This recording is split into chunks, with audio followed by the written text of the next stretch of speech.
سیدنا صاحب رضی اللہ تعالیٰ عنہ سے روایت ہے کہ اللہ کے رسول صلی اللہ علیہ وسلم نے فرمایا مومن کا معاملہ حیرت انگیز ہے، بلا شبہ اس کا تمام معاملہ سراپائی خیر ہے، اور ایسا معاملہ صرف مومن ہی کے ساتھ ہے۔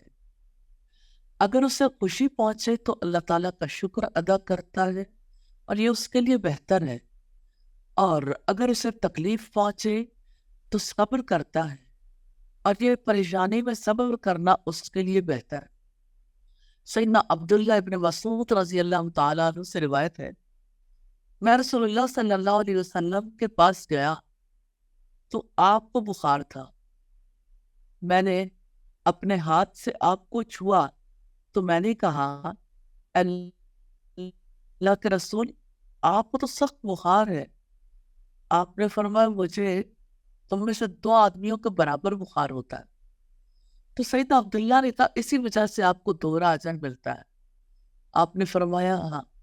پھر آپ نے فرمایا جس مسلمان کو بھی بیماری یا اس کے علاوہ کوئی اور تکلیف پہنچتی ہے تو اللہ تعالیٰ اس کے ذریعے اس کے گناہوں کو اس طرح گرا دیتے ہیں جیسے درخت اپنے پتوں کو گرا دیتا ہے۔ اللہ اکبر!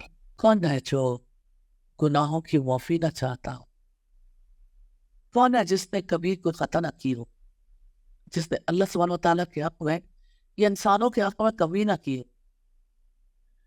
گناہوں سے مغفرت کا سبب ہے ایک بخار۔ تو آپ امیجن کریں بخار کے مقابلے میں ڈیلیوری کس قدر زیادہ مشقت بھرا عمل ہے۔ پھر نبی صلی اللہ علیہ وسلم نے تکلیف سے بچاؤ کے لیے دعا سکھائی ہے، اللہم لا سہل الا ما جعلته سہلا وانت تجعل الحزن اذا شئت سہلا۔ یا اللہ، نہیں ہے کوئی کام آسان مگر وہی جسے تو آسان کر دے، اور تو مشکل کام کو آسان کر دیتا ہے جب تو چاہے۔ سیدنا عبداللہ ابن عباس رضی اللہ تعالیٰ عنہ بیان کرتے ہیں کہ رسول اللہ صلی اللہ علیہ وسلم سخت پریشانی کے وقت یہ کلمات کہا کرتے تھے، لا الہ الا اللہ العظیم الحلیم، لا الہ الا اللہ رب العرش العظیم، لا الہ الا اللہ رب السماوات ورب الارض ورب العرش الکریم۔